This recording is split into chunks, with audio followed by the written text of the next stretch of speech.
So, dito sa commercial side, nandito yung mga ibang ironers na.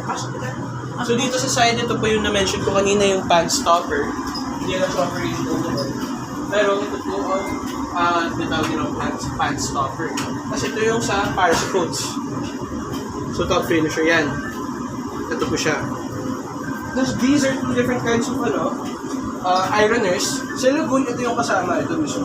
So ito yung plancha niya. Yan. So, makikita nyo, based dun sa dots, yung kunwento ko, makikita mo, nylon, seta, or acetate yan. Tapos yung lana, may mga, siya, dependent siya sa kung gaano kainit yung kailangan. So, meron siyang, dyan, meron siyang indicator din. So, ito yung, this is from Pony. This is from BFA, Farinelli. This one is the more industrial naman. So, ito yung mga pang-mabilisan, mga madamihan. I mean, sir, may ganito kayo na sir? 16. Yes. Tapos dito yung pang-mabilisan, pag sa mga sleeves, kasi sa colors. Ay, sleeve lang. Sleeve lang dyan. So, aside from that, nagpa-process din kami ng iba't ibang klaseng items dito. So, mention ko yung score ko before, ito siya. Ito yung mga religious na.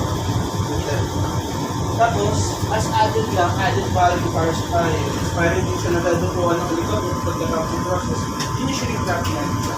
Tapos, ginagalitan namin siya ng split bar. Tapos, stock ko is below yung mga regular items natin dito. Ito natin siya pinaprocess. So everyday gumagana to, functional. Ito yung pang-lagoon, mga dryer. Pero makikita nyo, may pillow sa loob.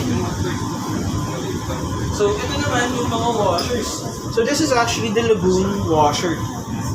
So this is the lagoon washer, this is the lagoon washer, this is the lagoon dryer. And this is the 6 kilo variant. So this is the 6 kilo, these are industrial 14 kilo machines.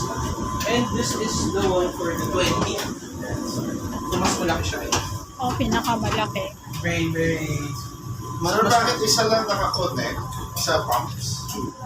Dito, sir, tatlo lang detergents yung ginagamit. Ano, but how come these two are not connected to the pumps?